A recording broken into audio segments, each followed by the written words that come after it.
Hello and welcome back to the second episode of our podcast series, The Oxbridge Guide. Today we have with us Mr. Rajat Ghosh. Hello. He has mentored 2,000 students over the past decades and landed them to the top universities across the world.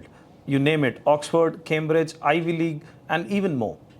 So, in our series today, we'll talk about the admissions process, tests, essays, what all is required and how one actually makes it to the top universities. So, let's get into it. Let's travel back in time, Rajat. And when was Oxford established and how has it evolved over the years? Oxford was established as per recorded history in the year 1096. Wow. So you could very well understand the lineage and the history that is associated with anybody who gets to study in Oxford. Right.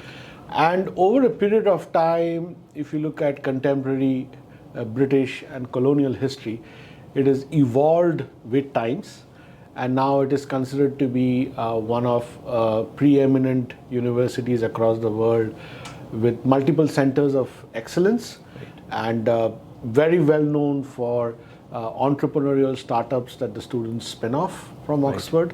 One of the biggest names in entrepreneurship as far as technology and finance goes is Monzo, which is based in UK, which is considered to be a challenger bank. It's an app-based bank. So, cutting the long story short, it has evolved over time, evolved over time in association with the way we have evolved, society has evolved. So, and makes it into a preeminent center of learning, and also something that is explored as a number one choice for students, international students, when you're actually looking at an Oxbridge school, and strongly competes with Cambridge. In certain areas it might be even better than Cambridge. Right. So it is indeed one of the oldest, if not the oldest. The oldest places to study across. Absolutely. Right. So now on to the next point here. So what is it that a student requires at an undergrad level, in his or her profile to get an admission to Oxford? What specific steps should they take to meet the criteria? One of the things that the Oxford application actually looks for is deep learning and interest in a subject of your choice. That has to be really well established. And beyond that, obviously, your ability to think, critical thinking, your aptitude, multiple areas, a well-rounded profile in terms of extracurriculars. But beyond that, it is very, very academically oriented, just as any other Oxbridge school. So a deep learning and a deep appreciation of the subject is very, very critical when you're looking at Oxford as one of your choices.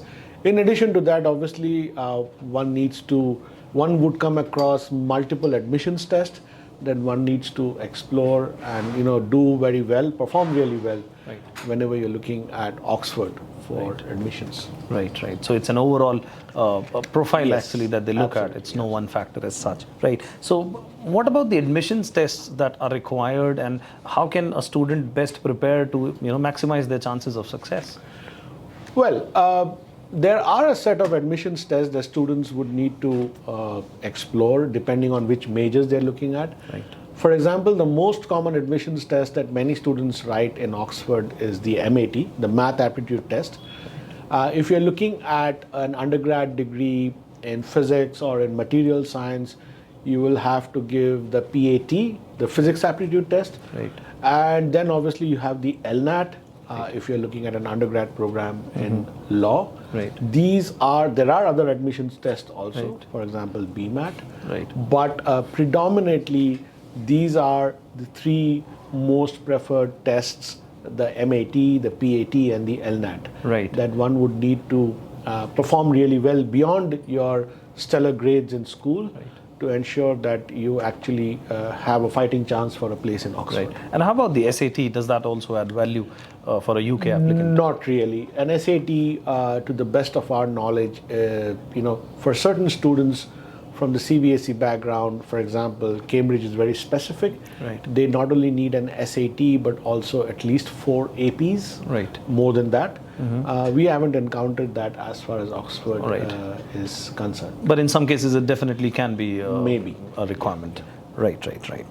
So how do students, and this is an important one, I think a lot of students come to us with this one. So how does a student prepare the essay that is required, the application essay? And are there any specific essay prompts that they need to work out? And what is your advice to the students on this? Not really. I mean, applications for undergrad programs in Oxford are through UCAS, just as it's for any other university in UK. So UCAS as of now has a personal statement which needs to be really well crafted within 4,000 characters. You would need to talk about your reason why you're studying in the UK, what is that you bring into the school, your choices, how well you've evolved over time. All of it has to go in 4,000 characters. And it's very difficult. In fact, many students, in fact, all our students struggle to put across a coherent story when it comes to putting their narrative within 4,000 characters. But that is where we as Career Launcher come in the picture in assisting students to explore a very persuasive personal statement within 4,000 characters. And how important that statement is really when it comes to admissions? Oh, it is very important. Right. And since if you look at a UCAS application, there isn't anything else that you can showcase beyond your grades, a very strong letter of recommendation, and maybe at the height you can put across your experiences that you might have, internships.